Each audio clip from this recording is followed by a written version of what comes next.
బారుక్ Hashem హల్లెలూయా. మన రక్షకుడైన యాషువ messy వారి పరిశుద్ధమైన ఘనమైన నామములో మీ అందరికీ షలోం. విరిగిన హృదయము గలవారికి యాహ్వే ఆసన్నుడు. కీర్తన 34:18. యాహ్వే ఆశ్రయించు వారికి కలుగు సమృద్ధి గురించి, సమస్త విధములైన మేలు గురించి కీర్తనకారుడు జ్ఞాపకం చేసుకొనుచు ఈ మాటలు సెలవిస్తూ ఉన్నాడు. అయితే విరిగిన మనసు అనగా ఏమిటి?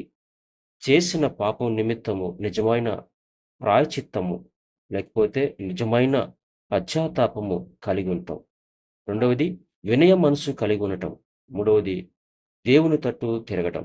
నా ప్రియ నేస్తమా, నా ప్రియ సహోదరుడా, సహోదరి, ఎలోహిం నీ పక్షముగా ఎన్నో కార్యములు చేయగలడు.